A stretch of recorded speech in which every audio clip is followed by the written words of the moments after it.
मेरे सभी अमृतंश बच्चों, मेरे प्यारे भाइयों और बहनों, मेरी माताओं और बुजुर्गों, आज हम चर्चा करेंगे कि जब आप भजन की उत्तम अवस्था को प्राप्त कर लेते हैं तो इसी अवस्था को आप ब्राह्मण भी कह सकते हैं। अर्थात ब्रह्म से थोड़ी सी दूरी अब आपकी है।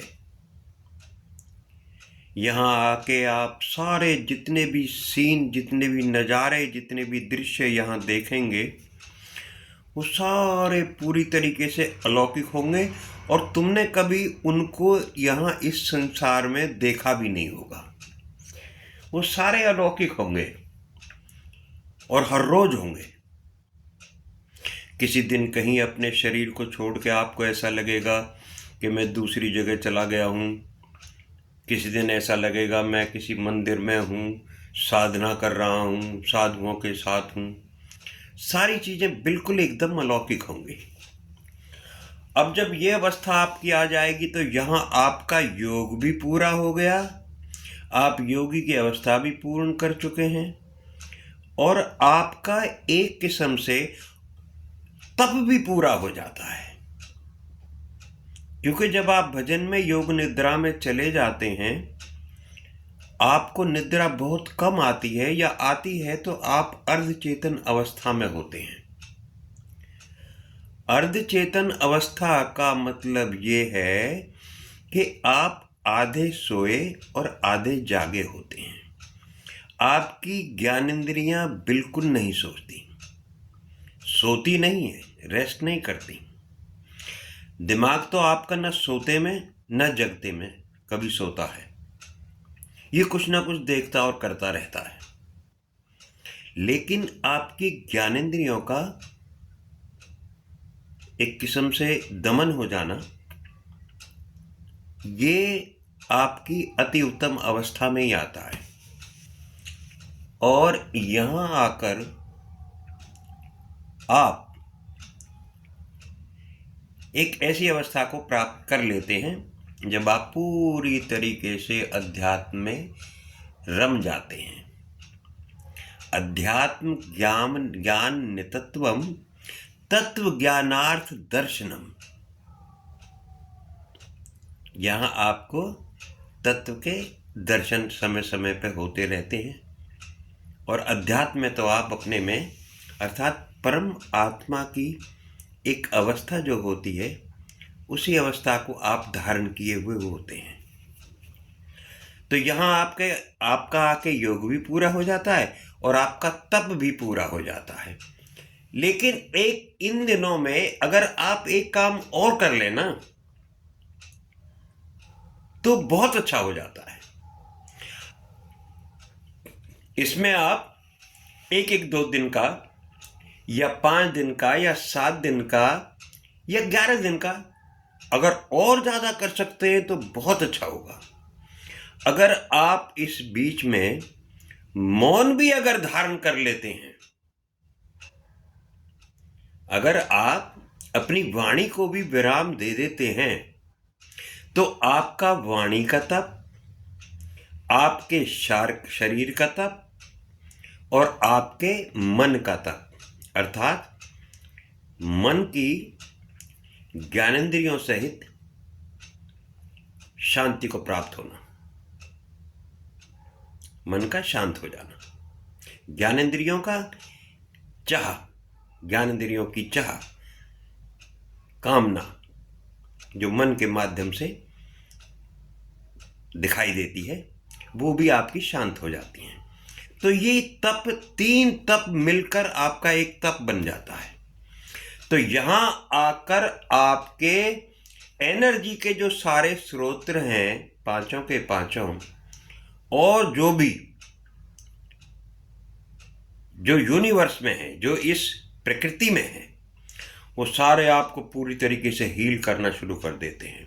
वो शक्ति आपके पास एकत्रित होना शुरू हो जाती है। ये शक्तियां कहाँ इकट्ठी होती हैं? आज हम इस बात पे चर्चा करेंगे, ये शक्तियाँ आपकी इकट्ठी कहाँ होती हैं।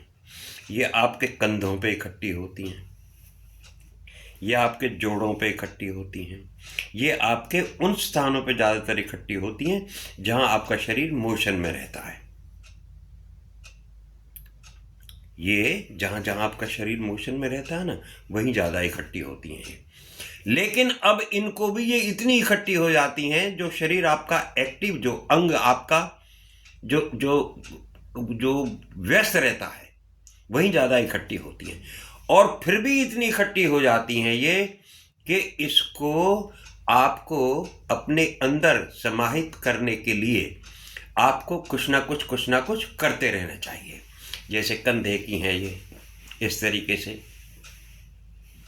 ऐसे हो गया, ऐसे हो गया, ऐसे हो गया, इस तरीके से ये एक्सरसाइज आपको पैरों की भी इसी तरीके से करते रहना चाहिए। तो ये आपकी शक्ति जो होगी, ये आपके पूरे शरीर में प्रवाह कर जाएगी, बाहर नहीं जाएगी ऐसे, लेकिन ये आपके शरीर में पूरी तरीके से प्रवाह कर जाएगी और आपके शरीर को एक आनंदमयी अवस्था में पहुंचा देगी। और ये कई बार ऐसा होता है कि ये शक्ति तुम्हें ध्यान में, जब आप बैठेंगे ना, तो ध्यान में अब आपको ये दिखनी शुरू हो गई होगी। ये शक्ति आपको जो ना, ये आपको शक्ति आपके हाथों में, आपके कंधों में, आपके घुटनों में, इन चीज़ों में जैसे भी आप बैठेंगे, जिस तरीके से भी आप बैठेंगे, ये शक्ति आपको रोशनी के माध्यम से जो ना ये दिखाई देनी शुरू पड़ सकती है। तो ये जो रोशनी है, ये जो तेज है, ये जो आपका ओज है, ये बेकार ना जाए, ये व्यर्थ ना चला जाए, इसको अपने शरीर में आप रोक के रखेंगे। जैसे हम भजन करते हैं, तो भजन में हम क्या करते हैं, कई बार अपने घुटनों को जो है ना, अपने घुटनों से अपने हाथों को बाहर निकाल लेते हैं इस तरीके से। लेकिन इसमें कोशिश करनी चाहिए कि आपके ये जो हाथ है ना, ये आपके घुटनों के अंदर रहेंगे। तो ध्यान रखना कि जैसे ही आप अपनी उंगली इस तरीके से करेंगे या कैसे भी करेंगे, तो ये जो चक्र है आपका, ये आपकी हथेलियों में भी चक्र है, यहाँ 2, ये हथेलियों के चक्र जो है ना, आपके चेहरे पे मारेंगे ओज को। इनकी रिफ्लेक्शन ये जब निकलेगा तो सीधा निकलेगा और सीधा आपके चेहरे पे आके मिलेगा। ये हाथ के जो चक्र हैं आपके, यहाँ भी 2 चक्र होते हैं, आपके 2 पैरों में भी हैं चक्र नीचे। ये 21-22 चक्र हैं। वैसे तो चक्र ज़्यादा हैं और छोटे मोटे बहुत हैं, लेकिन ये 21-22 चक्र हैं, जिनमें से हम 7 को ज़्यादा अहमियत मानते हैं। जैसे हमारा हो गया, अगर हम इधर से गिनते हैं तो हम दूसरे तरीके से चलते हैं, अंग्रेज लोग दूसरे तरीके से मानते हैं। हम अपने मूल आधार को जो है गणेश जी का स्थान मानते हैं, जबकि यहाँ भ्रिकुटी जो है, ये हमारी जो भ्रिकुटी है, जिसको हम ये कामाख्य बोलते हैं या पता नहीं क्या बोलते हैं, उसको आज्ञा चक्र भी बोलते हैं। तो ये यहाँ से शुरू होता है। तो हम यहाँ से गिनते हैं ऊपर मस्तक से, पहला चक्र मस्तिष्क चक्र, फोरहेड चक्र, दूसरा आपका कंठ चक्र, ये कंठ चक्र, थ्रोट चक्र, तीसरा आपका हृदय चक्र, यहाँ ये इतना होना चाहिए, देखो इतना, ये आपका हृदय चक्र है। यहाँ जहाँ मेरी मुट्ठी खत्म होती है वहाँ आपका हृदय का चक्र है। और उसके बाद आपका सूर्य चक्र, ये जहाँ आपकी पसलियाँ मिलती हैं, ये आपका सूर्य चक्र है, सोलर प्लेक्सिस चक्र, ये सोलर है सूर्य चक्र। उसके बाद आपका नाभि, नवल चक्र, इसके 4 अंगुल नीचे, ये 4 अंगुल, इसके लगभग 4 अंगुल, अंगूठे को ऐसे लगाएंगे आप इसके नाभि के ऊपर, तो 4 अंगुल जब ऐसे गिनेंगे तो यहाँ आपका सेक्स चक्र, काम चक्र जिसको हम बोलते हैं, वो है।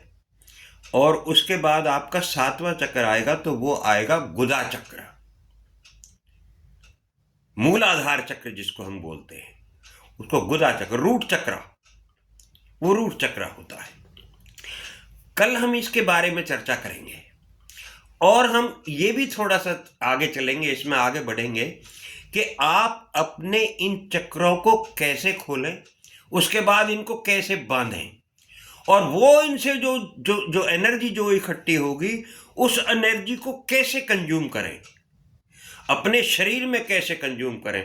और जब शरीर भी आपका एनर्जी से पूरी तरीके से भर जाए, जब आप फुलफिल हो जाएं अपनी एनर्जी से, पूरी तरीके से आप चुस्त और दुरुस्त रहना शुरू कर दें, तो ये शक्ति आपकी बहनी शुरू ना हो, इसके लिए भी कल हम चर्चा करेंगे। तो आज के लिए इतना ही। कल फिर हम मिलेंगे, और या कल या परसों जब भी, तो उसमें हम ये चर्चा करेंगे कि अपने चक्रों को हम कैसे खोलें, और खोलने के बाद वो जो एनर्जी इकट्ठी होगी, जो आपके पास वो ऊर्जा जो इकट्ठी होगी, जो एक किस्म से ईश्वरीय ऊर्जा कहलाती है, यही ऊर्जा है वो यूनिवर्सल लाइफ फोर्स। ये कैसे इकट्ठी होगी, ये शरीर से कितने इंच दूर बहती है, इसका बहाव कहाँ से और किस तरफ है, इस चीज पे हम कल चर्चा करेंगे। तो आज इतना ही। भारत माता की जय। जय हिंद। जय हिंद की सेना, और जय हिंद के वो सैनिक जो जिन्होंने परम गति प्राप्त की है, उन सभी को श्रद्धांजलि हाथ जोड़कर। उनके परिवारों के लिए उस परम पिता से, परमात्मा के महाराज भगवान, उनके परिवारों को कोई कष्ट ना देना, उनकी इस क्षतिपूर्ति को बना के रखना कि उन्हें ये एहसास ना हो कि उन्होंने अपना बेटा, अपना सुहाग या अपना भाई खोया है। इसके लिए इतनी प्रार्थना करता हूँ। राधे राधे।